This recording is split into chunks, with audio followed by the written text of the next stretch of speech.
This podcast may contain adult themes and strong language.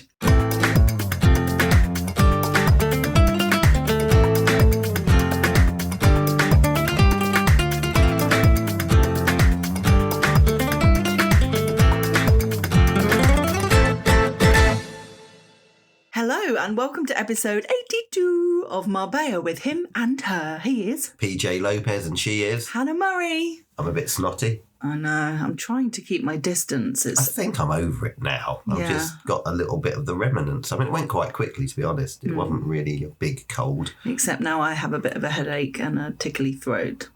Well, we were confined to a small hotel room. So PJ hasn't been well for the last couple of days. He's had a bit of a cold, kind of flu-y symptoms as well. And normally when that happens, he's banished to the spare room. So I don't get it. But we've been away in Bucharest this week. Bucharest. And a very small hotel room with no escape. And plus the flight home yesterday, I don't think I've heard as many people coughing and spluttering before. I was one of them. Oh, God. I'm really happy to be back where the skies are blue and the people are brown. Yes, that could be a song. It could be. We know that this is a Marbella podcast, but we haven't spent much time in Marbella this week, so it's not going to be very Marbella-y, I'm afraid. And there's not a lot of articles in the Sur in English either. Have you found any? Oh, yeah, I have picked out a few, definitely. So we have got some Spain stuff to talk about as well. Before we went to Bucharest last weekend, we recorded the podcast on Friday evening because we knew we had quite a busy weekend ahead. Saturday morning, I did a photo shoot with the team at Good Morning Spain. I'll put the Instagram of the lady who's the amazing photographer. She has a studio in Marbella. I'll put that on our show notes. Elena is her name. We had really great fun doing the photo shoot. I'm really looking forward to seeing the pictures. They'll be out soon, hopefully. Oh, I don't think I've seen them. I don't think I've seen any snippets. No, well, neither have I. Wow. Yeah, they're all being professionally done and edited. You were quite dressed up. I was quite dressed up, yeah. So Saturday afternoon in the sun. Yes, looking forward to seeing that. It's still kind of weird weather where sometimes I can have my hair down and curl it and it stays and it's okay, but other times it's just too hot and I still need to have my hair up, which isn't bad for October. The dilemmas of being a woman, huh? Absolutely. They are many. We had quite a busy day last Saturday, actually, because after the photo shoot, I kind of got changed barely and we went to a barbecue at friend's house. Rachel and Gerry had us round. We did. It was a lovely time, actually. Had some really nice food, didn't we? Yeah, we couldn't stay too long because we had a hell of a lot to do because you had the quiz in the evening. Yeah, urban chai quiz in the evening and we hadn't finished packing. And I have to say... I'm not sure you'd started, to be honest. I had. I'd finished. I'd even made a list of what I was going to wear. Which you've lost. I found it on day number 4. Okay. So PJ writes a list of what he's going to wear each day, which I think is incredibly anal and weird. I think a lot of people agree with what I do because otherwise you don't know what to wear and you don't know what to pack. So I put day by day what I'm going to wear during the day, what I'm going to wear in the evening. And then after I've done all of that, I then make a separate list of those things in that list so I know what to take. And did you stick to your list every day? Well, no, because I lost it. How did you cope? Not well, because I ended up sort of running out of things to wear and wearing things at the wrong time, which is why you make a list. The wrong time? You're I wore on a shirt holiday. during the day. I know. And I shouldn't have worn a shirt during the day. That's strictly for the evenings. But that's because you ran out of long sleeve top. That's got nothing to do with the list. That's because you packed incorrectly. No, I should have worn a t-shirt underneath a hoodie. But that's your own fault. No, if I'd found my list, that would not have happened. But couldn't you have had the intelligence and the know-how to realise that you shouldn't have worn a shirt during the day? I said to you, why are you wearing a shirt during the day? You said because you'd run out of long-sleeve tops. Yeah, somewhere along the line, I either forgot one T-shirt or one long-sleeve top. Well, without a list, I think I packed quite well. There was only one dress that I didn't wear. You wore everything in that suitcase? Yeah. Really? I actually didn't wear the green top. So one evening top and one evening dress I didn't wear. I wore everything else. How come it was so heavy? Oh, mainly toiletries and shoes. This is where you've got to cut down, toiletries. I think this is an issue. Because I didn't take any shampoo or conditioner. We had a 20-kilogram case, and I think your toiletries weighed 5 kilograms. No, it wasn't. They did, because we were on 15 when we weighed it, and then he said, I've got to put my toiletries in yet, and we were over the limit. Well, I mean, there's a lot of stuff, creams and hairspray and I think you've got to find a way find a way to cut down on toiletries. Well, I think I did. I didn't take any shower gel or shampoo or conditioner. Wow, brilliant. Well done. Thank you. It made a difference. That was at least So you used the soap and shower gel that they supplied at the hotel, which all hotels supply. Yeah, exactly. I thought you'd be pleased with me. Well, then how come it's still weighed 5 kilos? I don't know, because I have a lot more stuff than you. I have a hairbrush, I have a day cream, a night cream, a toner, hair straighteners, hairspray. Like, the list goes on. Deodorant, a toothbrush, toothpaste, the water pick. I had most of that. No, you didn't have most of that at all. Your toothpaste and deodorant. I think you could buy. Anyway, can we stop arguing? We've got loads of Bucharest content to get through. Well, we haven't got to Bucharest yet because we're nearly overweight. Because you're about the stuff. So, I'm just trying to give tips. But they're not tips because you packed incorrectly. You wore the wrong thing. You didn't have the right amount of clothes, whereas I did. So I'm quite happy with my packing. Mm-hmm. Urban Chai quiz went well. We didn't actually drink because we knew we were going to be up insanely early for our flight. We barely had like 2 hours sleep. It was kind of crazy. There's a cute photo of Dad and I at the quiz, though. I didn't realise. Debbie pointed it out. We both had blue and white striped tops on, so we got a little photo. Well done. Stripy people. Stripy people. You were quite pleased with the car that we booked, Paul. So my second tip of the podcast, this is a good podcast, getting lots of tips, is I always pre-book the parking. Now, a lot of people swear by things like easy parking and whatever, that are long-term parking and you have to get the bus or coach from the parking to the airport. And we've done that, and we've also done the long-term car parking by AENA, which is the airport authority. That's car park number 3, and you still have to get a bus. And that whole thing can take about half an hour. You know, you get there, you got to unload, you got to wait for the bus to come, then you got to get to the airport, and then you got to get on. So what we do now is pre-book car park number 1, which is the one directly opposite the airport, the normal one that you'd park in if you were just going there to meet somebody. And by pre-booking it, you get a good price.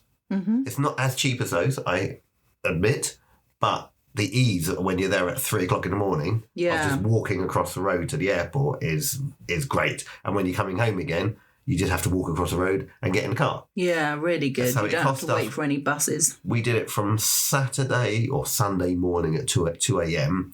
till Saturday, I think I booked it till 6 p.m. And it was €59, which I don't think's bad for a week's parking. No, really good. I definitely recommend that. I have a moan about noise pollution. Wouldn't I was going to say in airports anywhere, to be honest, but obviously we were in an airport and also one. You're getting old. Stop it! Sorry, what? It annoyed you too. Not as much as it seemed to annoy you. No, that guy, when we were having coffee in the airport and there was a guy who was a similar age to you, maybe a bit younger, sat behind us who was like scrolling through his phone. That's it was really not noise loud pollution. music. That's being obnoxious on your phone. No, but it's loud music. Really annoying. I find it very, very irritating. I've got to say, one of the worst things ever invented is hands-free, well, not hands-free, the talking into your phone so that you can hear it and they can hear you, so that everybody has to hear your conversation. You know, I think that was the worst invention. I think it should still be that you have to put it to your ear to hear the conversation and talk into your phone. Yeah. Why do everybody have to hear everybody's conversation? Why do people do it? We didn't have much of that, to be honest. But we did that when we were speaking to Dad, so we could both hear Dad. So we noise, but we polluted the noise. But we were away from people. When you're around people in a close, confined space, for other people to hear you scrolling through your phone or playing on a game. Oh, Gran, come on, let's move on. Oh, stop it! Don't call me Gran.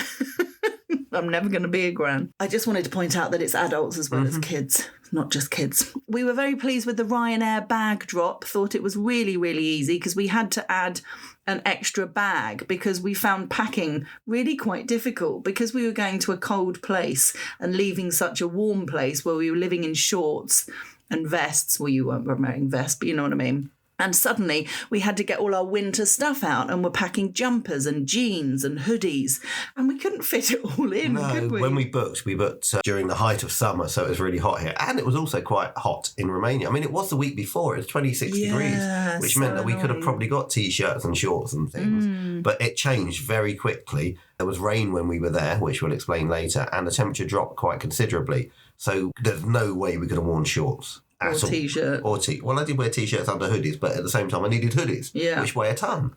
So we had to look at it and think there's no way that's going to get in there, so I had to get additional baggage. But it was worth it. It was definitely worth it, because I wanted to be able to buy things as well. We did buy a few little bits. Yes.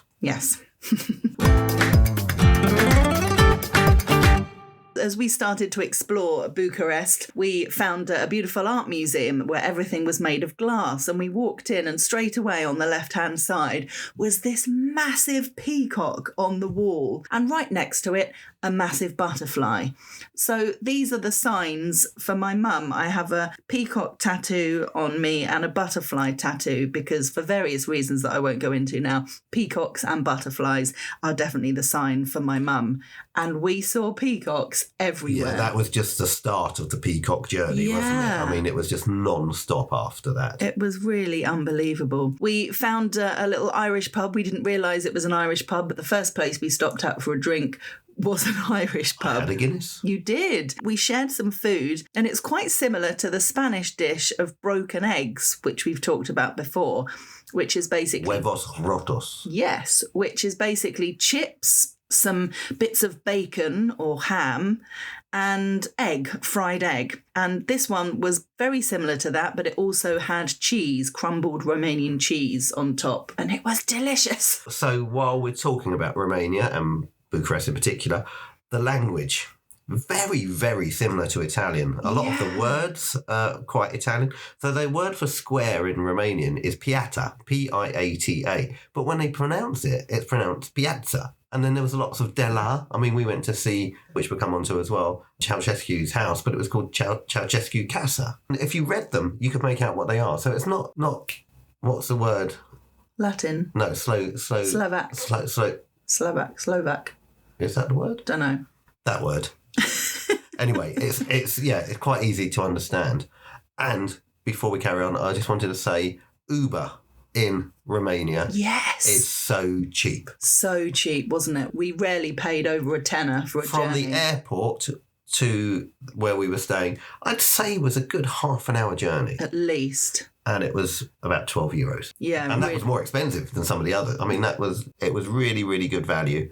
What's not good value is they have these yellow taxes which charge per kilometre about $2.79 per kilometre, and we were warned off of those. Yeah. And in fact, we were warned off of the main taxes because they end up being a lot more expensive. So Uber and Bolt operating there. So if you do go, recommend that. Definitely. Worth checking both, because sometimes Bolt was more expensive than Uber, sometimes the other way round, same as Spain. So we had an explore, obviously, on the first day, discovered lots of cool bars and restaurants all around the old town. And then I was desperate to find somewhere, some kind of connection to Nadia Comaneci, my hero, my heroine of gymnastics.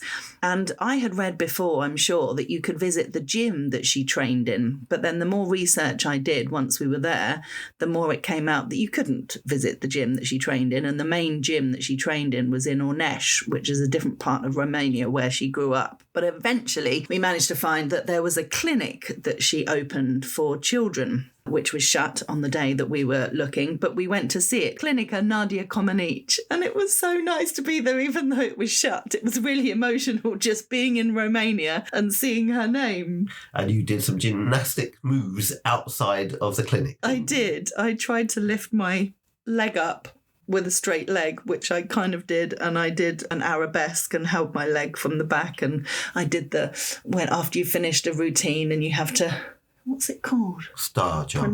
No, just when you... God, I can't even remember the terms. Anyway, I did a few gymnasticy things, which was fun. Yes, so we got that on video, and they'll be attached to this podcast. Mm-hmm. We did a little open bus top tour. Jump off, jump on. Yeah. Jump on, and jump again, that was really cheap. We couldn't believe it. We worked out that was about 22 euros for the two of us. It's about 11 euros each, and you looked up the equivalent in London, and it's about 30 quid, isn't it? Each. Yeah, quite We looked up a few things that were like, so when we went to some of the places that you had to pay to get into, I thought, cool, that's a bit steep, isn't it? I said, well, hang on, I'm just going to have a look. And I looked up like the Tower of London, and what was it? It's like £40 each person to get into the Tower of London. So if you're a family of four, it's like well over £100 just to go and see the Tower of London. Yeah, and that's just one attraction of many in London. So yeah, everything was definitely a lot cheaper. Most things were like a tenner to do. Although we did compare a lot to the prices in Marbella, and a lot of the things, there weren't a great difference in price, or there wasn't a great difference in price, I should say.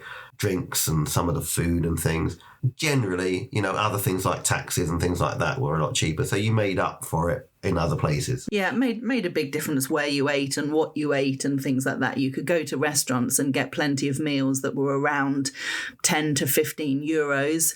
And then you could get some meals on the menu that were like 35 euros. You could get a steak that would be really expensive, but then a different kind of steak or a piece of salmon that was more like 13 euros, which is cheaper than you'd pay here. But generally, they all came with things like chips and vegetables and things like that. Yes, that's true, the big difference.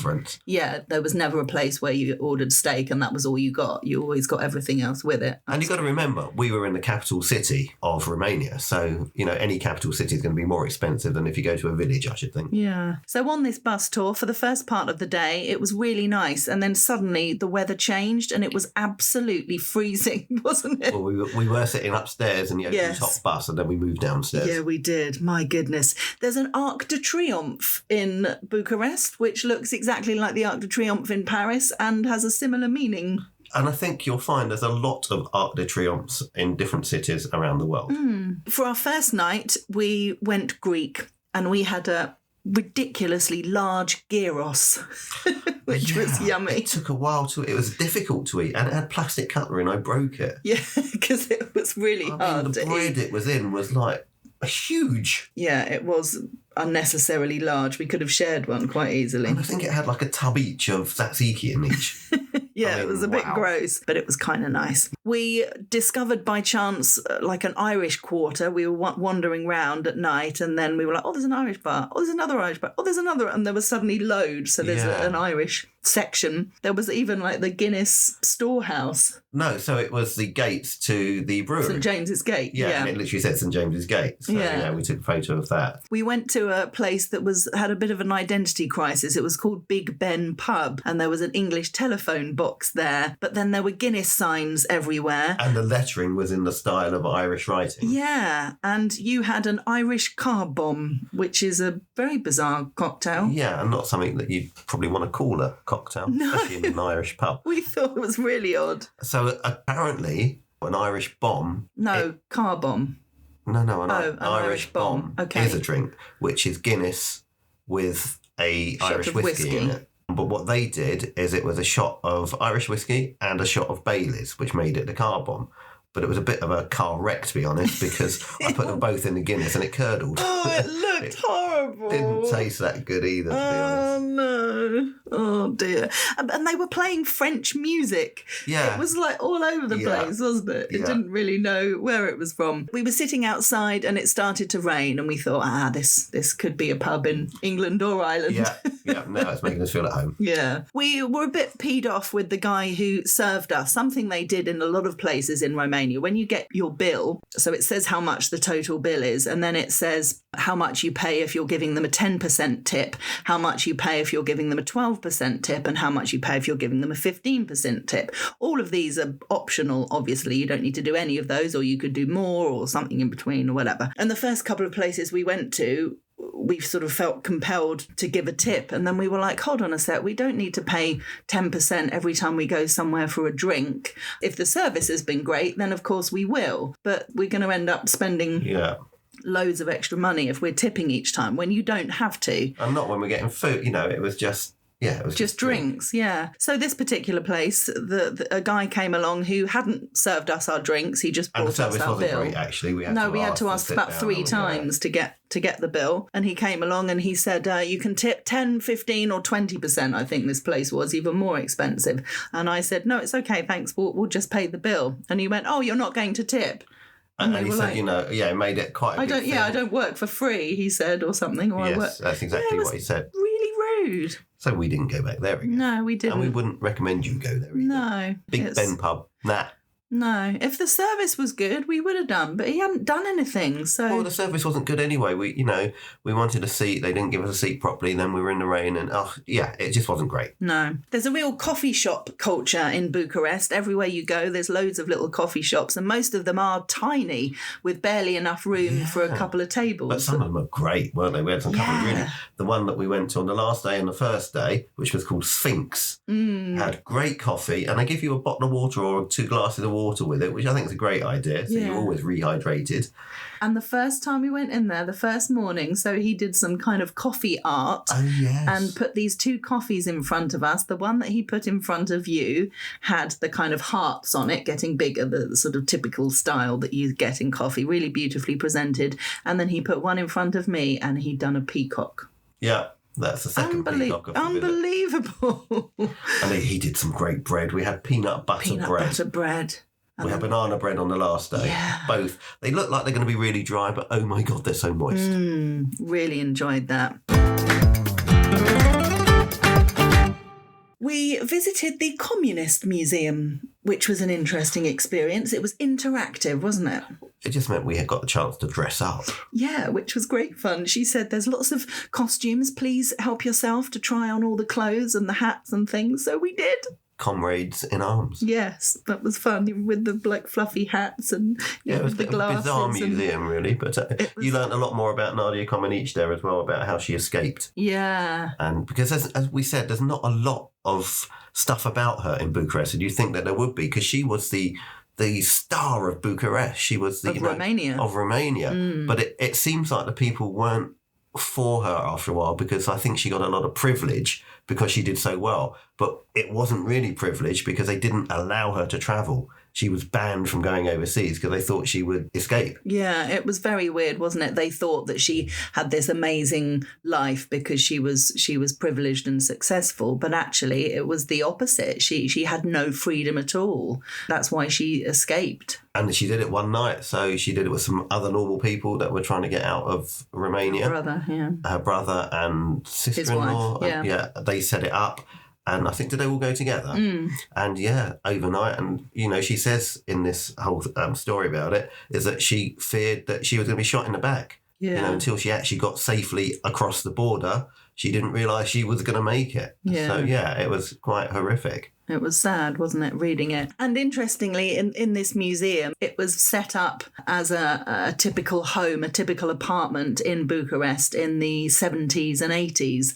And you were saying, we used to have one of those. Yeah. We had that. It's like glass fish and, the colourful glass fish and the colourful ashtrays and things like that. And the two-tone, what did you call it? The washer that had two. So our very, very first washing machine I remember at home was a twin tub, which had like your washing machine part of it on one, the agitator they called it on one side, and then the spin dryer on the other. Yeah. And they had one of those. And the cooker that they had, you were like, we had a cooker like that. So really similar. So when I grew up in the 1800s, that's what we had.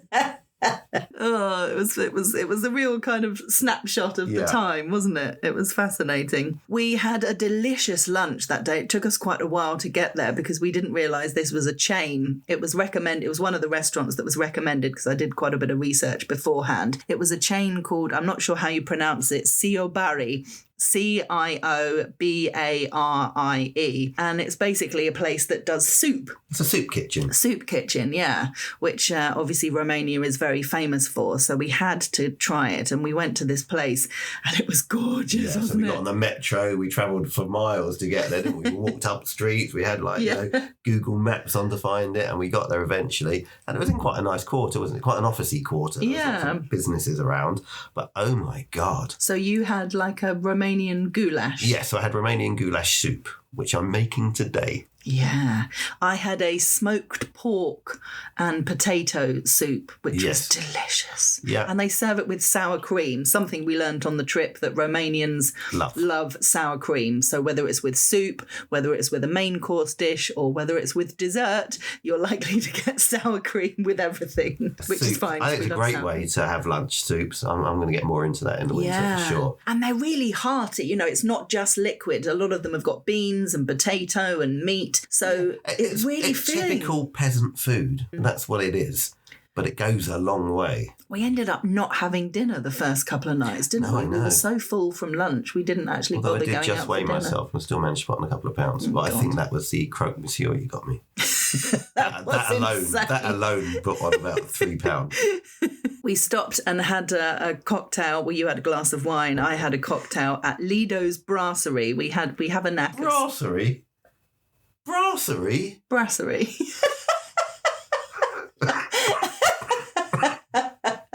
Brasserie? Lido's Brasserie, darling. Lido's Brasserie. Yeah, that'll be the one. Oh dear. It was called Lido's Brasserie by Arrogant. And we thought, oh, we have to go there. Perfect place for you, really. It's a ridiculous name.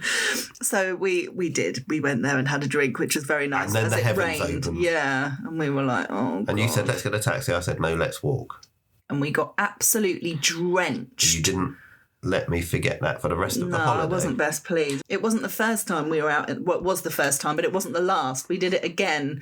There were. I don't remember being in weather like this. I must have done, but we're so used to nice weather. I don't remember you being such a bloody princess.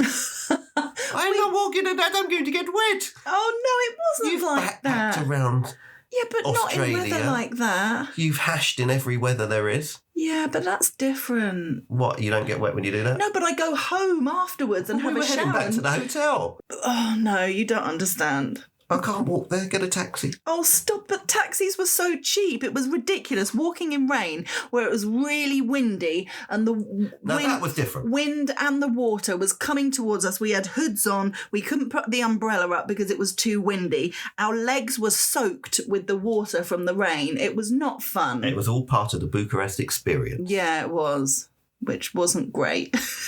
That part I've just remembered another little snippet, another fact from Bucharest, or from Romania.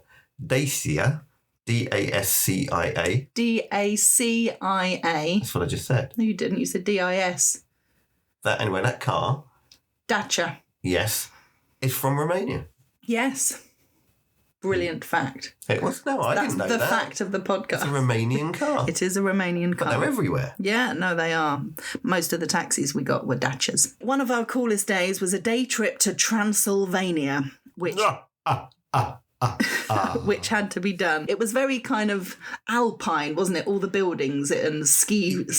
You could have been in Austria, you could have been in Switzerland. The first place we went to was very, very similar to the Black Forest. The king was German. King Carlos. Yeah, we learnt an awful lot about Romanian history and the first royal family and everything. We went to a place called Peleș Castle. The whole point of the trip was to go to Bran Castle, basically Dracula's castle. But they do it with a kind of package. And it ended up being the other two places we went to were actually far more interesting and better to see. Peleș Castle was amazing. We couldn't go in, unfortunately, because it was shut the day we were there, typical. But it was gorgeous from the outside. And we did a little tour and learnt so much about Romanian history. There was a part on the outside that was painted, a beautiful mural with Swiss guards and things.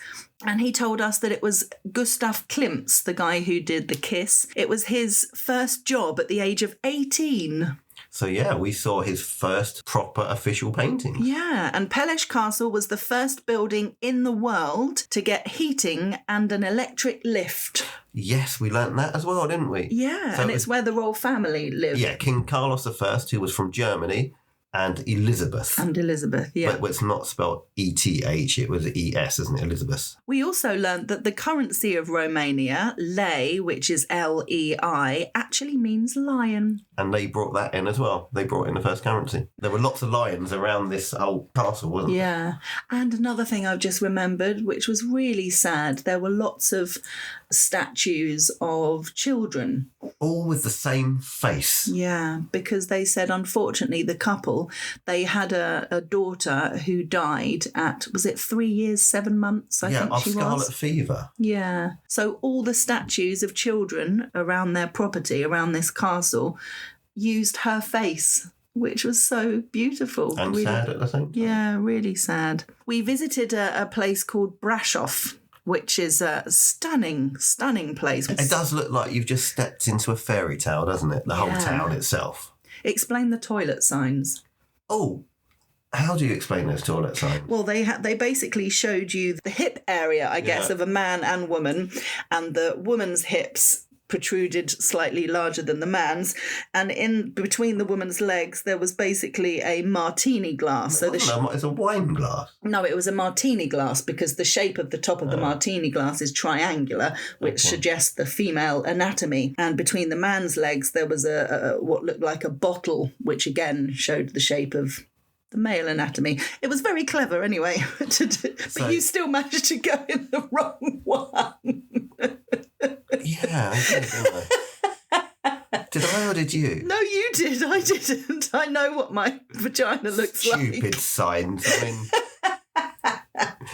I looked down, looked up, thought, I don't look like that. It must be the other one. Whilst you were having a pee. And Brasov, by the way, used to be called Stalingrad. Yes, that was really interesting. So Brasov is written into the mountains like the Hollywood sign. And the reason they did that was a finger up to the Soviet Union, basically. They said, it's not Stalingrad anymore. We've taken it back. It's Brasov. There is a bit of controversy over the whole Transylvania side of things anyway, which I found when I put a post up on TikTok. Transylvania wasn't part of Romania before. No, people got really funny with you, didn't they? So there's that whole thing. I don't know if it's a bit like the sort of Republic of Ireland, Northern Ireland sort of thing going on. Or even Catalonia in Spain. Yeah, but it was a separate country before. I think eventually one of the kings or somebody brought it into the whole of Romania. But there's a lot of Transylvanians that still think that they are a separate country. In this restaurant, we had another delicious soup and tried some Romanian cheese, which was really yummy. And we had their famous dessert, which is called Papa Nasi.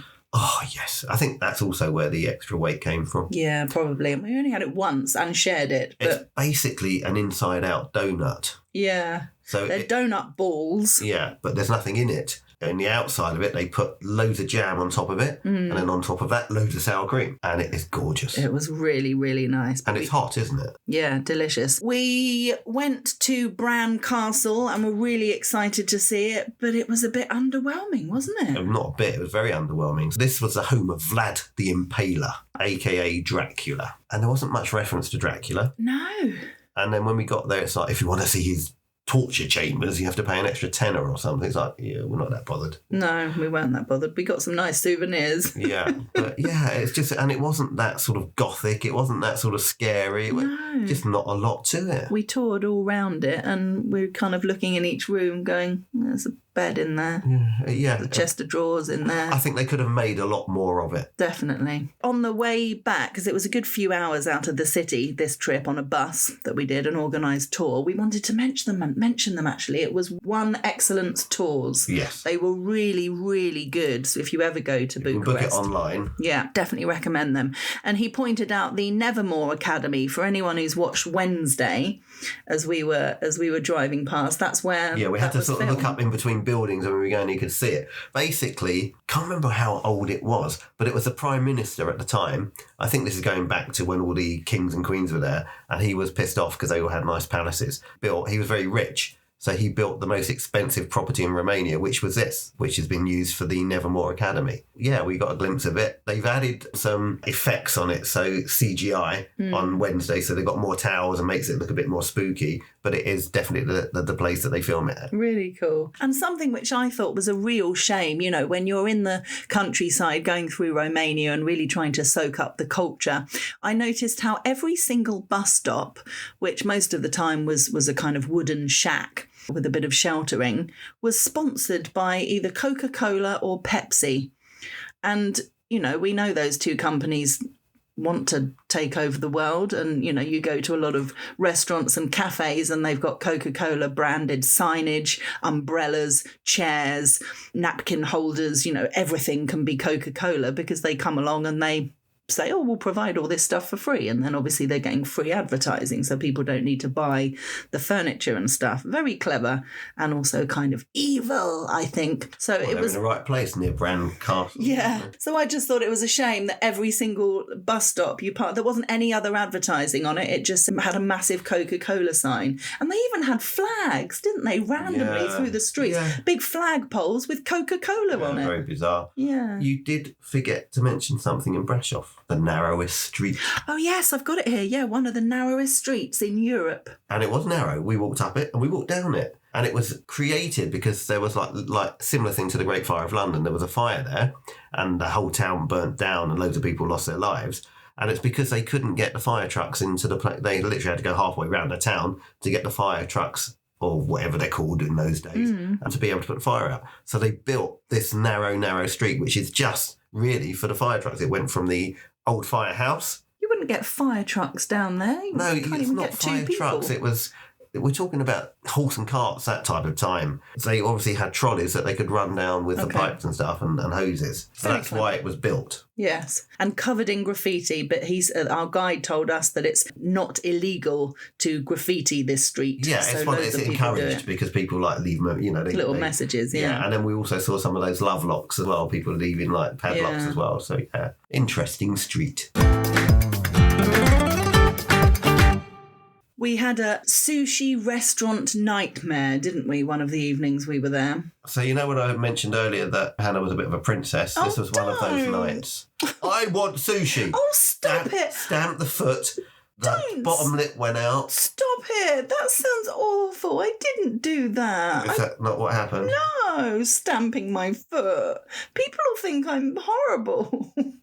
I didn't do that. I just fancied sushi. So when I said, let's forget sushi, that wasn't an option, was it? Well, when you just get something in your head and you just really fancy, and it was supposed to be really easy. We'd seen this Sushi World place that looked fabulous, that was opposite the very first place we went for a drink. And it was quite near where we were staying. We went to this restaurant and it was closed. And she said, oh no, it opens on Thursday. And we were like, what? Really random. It was one of the things we couldn't get used to when we were there.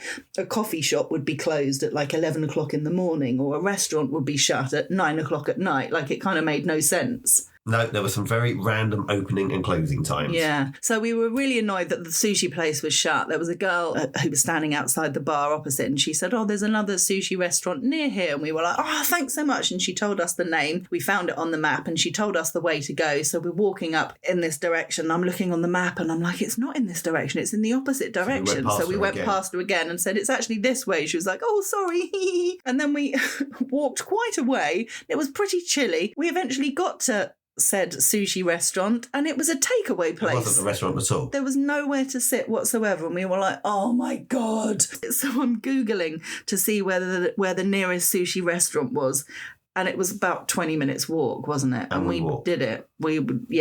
So we eventually go quietly. No, you didn't. Eventually we got to this restaurant, and as we were approaching it, we were like, oh my God, it looks shut. Please don't tell me it's shut. But it was open. May as well have been shut. It may as well have been shut. Yeah, we walked in, and the girl who was working there looked at us as if to say, what the hell are you doing here? It was a surprise. What are people doing in this restaurant? And we were like, are you open? And she was like, yeah. It was so weird. So not welcoming at all. Are you serving food? Yeah. Okay. Okay. Can we sit here? Yeah. Okay. So we sat down, looked at the wine menu. Well, there was about 6 whites, a couple of rosés and 6 reds, and we fancied getting a bottle of white. So I ordered the white, and she said glass or bottle, and we said bottle, please. So she disappeared and came back, and she said, no, I don't have. And we were like, oh, okay. What whites do you have? And she said, no, we don't have. We were like, you don't have any white wine?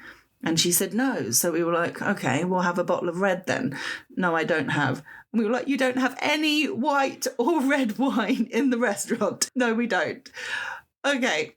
She said, I have a bottle of rosé. And we were like, okay, can we see the rosé? So she brought it out. We looked at it, and we could tell by looking at it we probably wouldn't like it. It was quite dark. I have 2 bottles of rosé. So PJ said, okay, can I see the other bottle, please? And she looked at us really strange. She said, but it's the same. And we were like, oh, you mean you've got 2 bottles of the same wine? So we ended up just having a couple of beers in the end, didn't we? And we were like, this isn't what we had envisioned. I mean, you had your sushi, and that's about all I'm going to say on that matter. Yeah, it was it was quite nice. It was beautifully presented. It was okay. It was all right. And you and I both felt sick in the night, didn't we? On Wednesday, we went to Therme Spa, which is the largest in Europe. It was incredible, wasn't it? Yeah, so I think they call it the largest indoor and outdoor spa in Europe. There were 6 different saunas, for example. All with a different smell. Yeah. And one of them, we watched a David Attenborough documentary. There was one spa called Hollywood, and we were like, oh, wonder what you're going to get in there. And we walked in, and there was this massive cinema screen. So we were sitting really hot watching David Attenborough. Which was quite easy to do the sauna then, because you were distracted. Yeah, it was really good. But there were lots of beautiful pools, and you could swim up to they had bars all around the pool. Yeah. It was really cool. Yeah, one of the saunas was called the Alhambra, wasn't it? And it was all done like the Mosquite and the Alhambra Palace and stuff. Yeah, it's really nice. So a great experience. And again, price-wise, I was starting to think, it's a little bit expensive. And we worked it all out and it really wasn't. So we got a taxi there and back. We had food. They had a big food court where you could order all kinds of different things. I can't even remember what we had now. Nor can I. No, but it was whatever we had, it was nice. And drinks, I think I had 3 cocktails. Yeah, I think I had You a beer had and a a cocktail. beer and a cocktail. So all of that, plus the whole, about 4 or 5 hours at the spa. And a couple of massages on the water massage beds. Yeah, that was really cool. They had these beds that you could lie on with a towel and you had to pay, I think it was like €4 basically. And what you were lying on was really thick rubber. Yeah. And underneath there was obviously water jets that moved up and down, massaging your body. Incredible. And you could hear the water, couldn't you? And you could change what type of massage you wanted, whether it was going to, come in from the outside in, from the inside out, up and down. I mean, it's crazy. It was really clever. And so we had a good scrub. Oh, yeah. So we had to put face masks on and loads of salt she on said our this body. has got salt and sugar in it. And coffee. So we rubbed it all around our face and then, we're standing there for a while because you're meant to do that and then shower. And then we could start, tasting it in our mouth. We were dripping into it. It's quite sweet. Quite nice, coffee and sugar. So anyway, the whole day, the whole experience, including the foods and drinks and the taxis both ways, we worked out cost about €110. Yeah, which is nothing. Which is really good. And we were there for 4.5, 5 hours. Yeah. Amazing place. So if you're in Bucharest, Therme Spa is a must. We couldn't believe that there was a British quiz happening. This, as soon as we'd arrived and we went for a little wander, we saw this bar called Mojo, and on a Wednesday night they did the big British Bucharest quiz, and we thought, well, we have to do that. So we booked a table. We ended up sitting at the bar actually in the end because it was packed. We couldn't believe how busy it was. And he said that they get 120, 180 people. Yeah, there was 26 teams, 100 odd people. Unbelievable. And it was a great night. It was really good. I mean, they just started doing food. They only just opened their kitchen, so we were one of the first people to have food there as well. Yeah, I had some really delicious kind of Asian-inspired food. Indonesian, wasn't it? And we also discovered some really nice wine, Pukari, which apparently is Romania's most it's their famous. sort of premium wine, although we had it on the second night and it said it was wasn't from nice. Moldova. Yeah.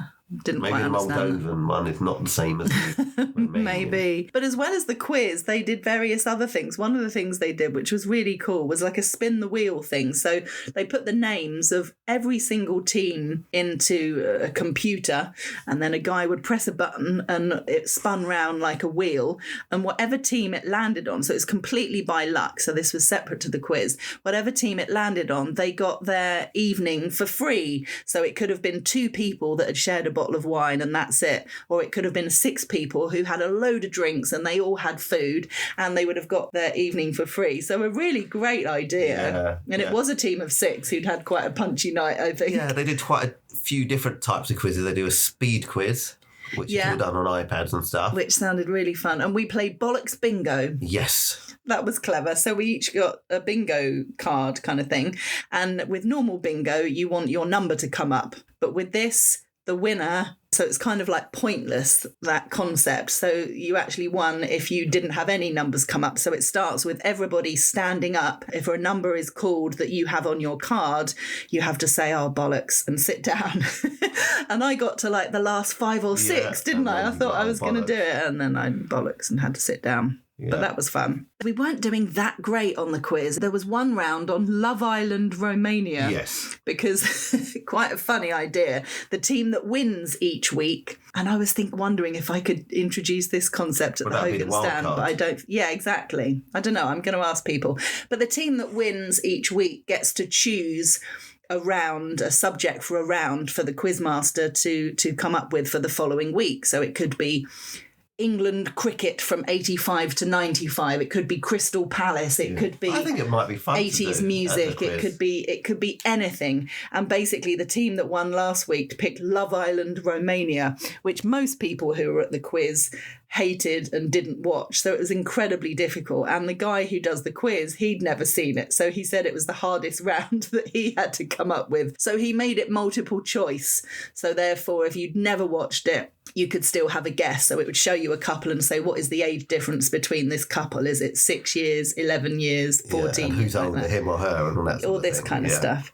So thankfully, one of the bar staff kept whispering little answers to us, which was helpful. But we still didn't do that great, did we? I think we were like 4th or 5th from bottom out of 26 teams. But one of the rounds they did, the last round, was the music round, where they play the first little bit of a song and you have to name the artist and the name of the song. And we were excited for this because we love a music round, but we felt old, didn't we? Yes.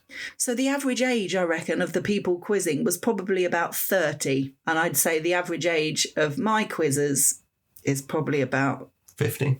At least 55, maybe even 60. So I'm used to, even though I'm younger than that, I'm used to doing questions for older people. You know, if I did a music round on Taylor Swift songs, for example, there'd only be a couple of people that would know particular songs, I think. So the music round was really young. They were playing bits of songs and you and I were like, I have absolutely no idea. I don't even know the artist when they said it. No, when they gave out the answers, it was never like, oh, yeah, which made us feel better because it wasn't that we couldn't remember the name of the song or the artist. It was that we had no clue what the song was or the artist. So we felt very old, didn't we? So that was a shame. Went home really happy. But the guy who hosted the quiz, Mark, was brilliant. Really good. He's been great living voice there. for radio. Yeah, he said he does some voiceover work and stuff. He's lived there about 20 years. As well. He's acting as well. Yeah. Oh, we saw that, didn't we? When we were there, we couldn't get down one of the streets and they closed it off because they were filming. And they were all dressed in like wartime clothes and everything. It was really cool. You woke up the next day, weren't very well, so we had a bit of a lazy day and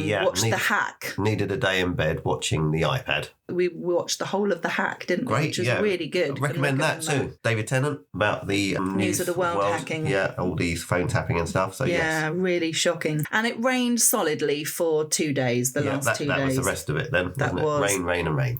One of the restaurants we booked for the second to last night was called Cara de Bella, which came up on all the recommendations as the best restaurant in Bucharest. It was fantastic. It's like going into a theatre. It was really good. They had dancers, and when we first walked in, it seemed they were doing, traditional Romanian dancing to traditional music, and then suddenly they burst into one from a chorus line, and I was like, what? I can't believe they're doing a chorus line. And then they did The Time of My Life from Dirty Dancing. I mean, it's a beautiful place. Nearly had a bit of an issue because they didn't have reservation. We literally took the time to go there one night and book it personally, and she wrote it down, and we said we wanted to be upstairs in the tier overlooking the main restaurant, and they just didn't have it. But the girl was very helpful, and she got us upstairs, and then she got us an even better seat so we could see everything that was going on. And she gave us a glass of champagne to apologise. Yeah, so really great place, really good, and not stupid expensive if you pick what you have. Some food's quite expensive. It's a lot of meat generally. I had a big pork rib. And I had fish with polenta. There's a lot of polenta. Yes, they eat a lot of polenta. More so than Italy, I read. We had stuffed cabbage leaves for the first time. Yeah, I wasn't feeling that well with my cold, so I didn't have a great appetite. And it was the day of the humongous croque monsieur. Oh, yeah. Yeah, it was huge, wasn't it? The following day, we had booked into Casa Ceausescu, which was basically their former dictator, Nicolae Ceausescu's former mansion. Lots of gold. Lots of gold and lots of peacocks. So aside from the fact that there were 30 actual live peacocks in the garden, there were peacock references, artwork, murals all over the house. So you have something in common with Ceausescu. You both love peacocks. Don't ruin peacocks for me. It was incredible. You weren't able to take photos Which inside, is bizarre.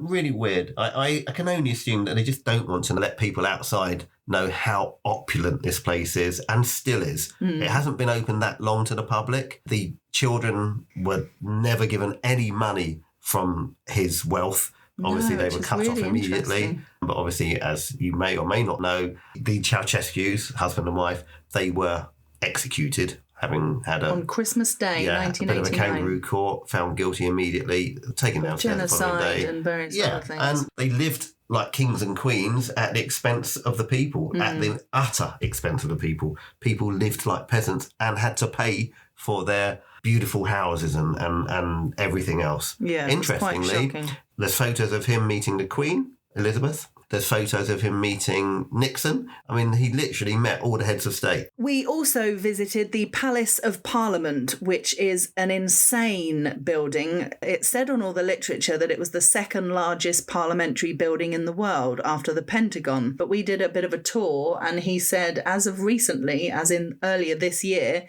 it's now the third largest because Thailand in Bangkok have built a bigger building. This one's 3,500 square metres. Something like that. Yeah. Absolutely. How many huge. stories high was it? Oh, I can't remember. Something like 4 or 5 stories high. No, more than that. No, and 6 stories below. Yeah, much more than that, both ways. It's built of marble. It's the heaviest building in the world, and it sinks each year, doesn't it? About half a centimetre. So it was one of Ceausescu's projects.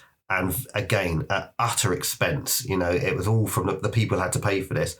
So they were explaining about the staircase. There's a really grand staircase. And when he walked up it, he said, oh, that's not comfortable to walk up. The stairs are too high. Made them demolish it. Then he walked up again after they rebuilt it. And he said, no, they're too narrow now. It still doesn't feel comfortable. They had to demolish it again. The third time lucky, they built it and it was okay. But I mean, if you look at the size of this staircase, that would have taken, I don't know how long to rebuild that. And an insane amount of marble and money and waste. I mean, it was all marble, all Romanian marble. He wanted a roof to open so that he could land a helicopter in there. So he died before it was finished. When I say died, he was executed before it was finished. And then they had a choice whether they should knock it down, sell it, or continue to build it. And all the other options were too expensive. They didn't know how much it cost, so they couldn't sell it. So they decided to continue to build it and make it the Parliament building, but they didn't do it completely to his architectural plans, did they? As soon as he'd gone, they'd sort of changed they made it around a bit. so that it wasn't so vast and the helicopter thing went straight away. They put different types of marble in the main chamber just to piss him off, so yeah. It's incredible. And, interestingly, we were in one of the massive rooms where they Romanian Parliament sit, the Senate. chamber and the Senate and everything.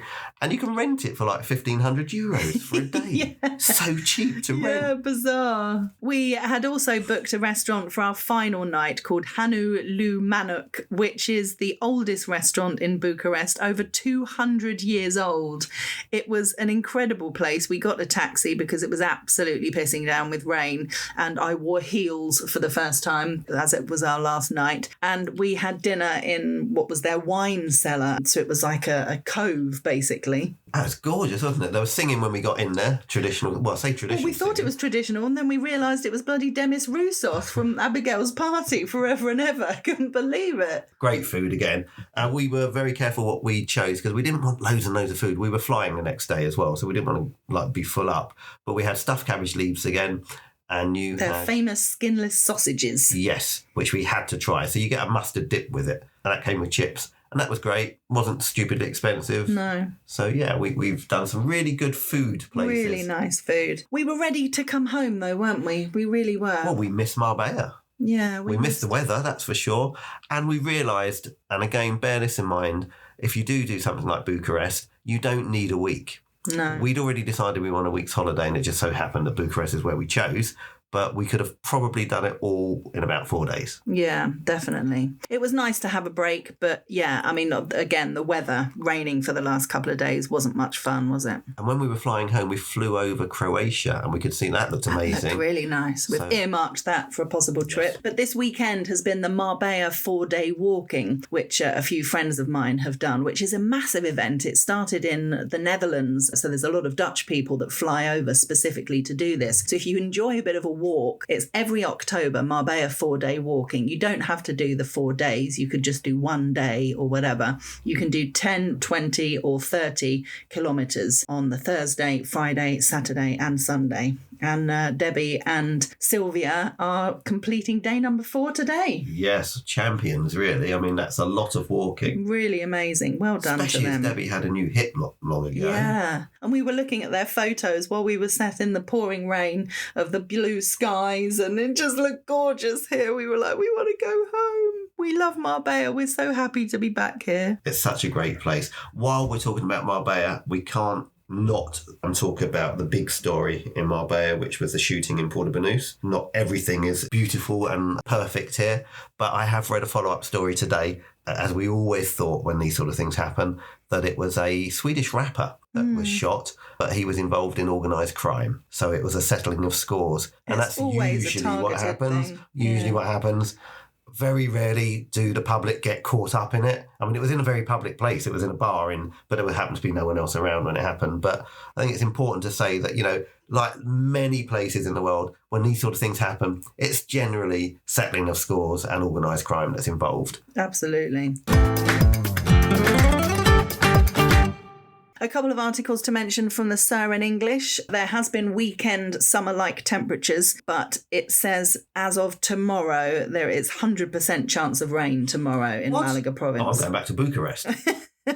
And it is the National Day of Spain coming up next Sunday, the 12th of October. So there was an article questioning whether there would be a puente. So a puente is basically if a bank holiday falls on a Sunday, sometimes they decide to take a bank holiday on Monday to give people a day off work, which is very funny. That would never happen in the UK. Oh, it does. Oh, does it? Oh, yeah. If a bank holiday generally falls at a weekend, you take the Monday. Oh, okay. Sorry, I thought that was a really funny, cool Spanish thing. It's very normal in the UK. Oh, sorry. Okay, there we go. So Monday the 13th, is it a bank holiday? Well, it depends on each region. Each region will decide whether they're going to do that or not. But just to let you know, Andalusia has decided, yes, it will be a bank holiday. So it's a day off for me, but not for you. Not for me, no. There was also an article talking about some new winter routes for Ryanair. A lot of these routes are already available in the summer, but now they're going to be available in the winter to various destinations in Eastern Europe, Germany, Sweden and the UK. So that's worth looking up. I'd also look up Wizz Air as well, because Ryanair are pulling out of a lot of places in Spain because of an argument they're having with the Spanish authorities, and Wizz Air are taking those routes on. Okay, we like Wizz Air. Yeah. Good airline. Hungarian. Is it? Mm-hmm. Oh, there you go. They have launched helicopter tours in Seville on the 25th of September. Fancy it? No, you're not getting me up in a helicopter. What, one rotor keeping you in the air? Not in a million years. I've done it once. I did a helicopter journey to Ceuta, the Spanish enclave. Good for you. In Morocco. No. Yeah, it was quite cool. No. I mean, the weirdest thing about it, obviously, with a plane, as you take off and land, you're travelling forward, but with a helicopter, you just go up. Which means when the rotor really stops, weird. you fall down. Yeah, all right. But with a plane, you can still glide because it's got wings. If you have a plane crash, you're dead. Yeah, but if an engine cut out on a plane, there's an opportunity that you could still glide to a halt. In a helicopter, you just fall out of the sky. Okay, but they don't happen every day, do they? It's far more dangerous being in a car than it is a plane or a helicopter. No. But okay. Gibraltar Literary Festival is coming up next month in November. The tickets are now on sale if you go to buytickets.gi. They announced a while ago, which we spoke about on the podcast, that David Walliams was coming, which was quite a coup. But he's dropped out now due to other commitments, which is a shame. Oh, I think a bit rude. Yeah, it is a bit. If you commit to something and then you've advertised that fact Absolutely. And then pull out just to other commitments, I mean, what he's saying is he's been offered more money to do something else. Something better. What else can it be? Well, yeah, you never know. Wayne Sleep is going to be here, though, which will be nice. Sir Jeremy Hunt, there's a few politicians, so have a look on the website. If you just type in Gibraltar Literary Festival, you can see all the different speakers and different locations in around Gibraltar. One other thing to mention, there are 7,000 jobs coming available at Disneyland Paris. And they're coming to Spain to do like a recruitment drive in southern Spain. Well, that's quite handy because I also read another article that said now that the summer season is finished, there's loads of people left unemployed because obviously the season is no longer and they don't need these people. Well, so they can go to Disneyland. Yeah. There you go. I can't imagine working in Disneyland. No. It would be too... Hi! Hi, kids! Yeah, you're too mean for that. There'd be too many children. That would be the problem with working in Disneyland. Don't call me mean. You're mean. Last week, unbelievably, when we listened back, we didn't say a proper goodbye. No. So we shall this week. It is goodbye from him. And it's goodbye from her. We promise more Marbella content next week.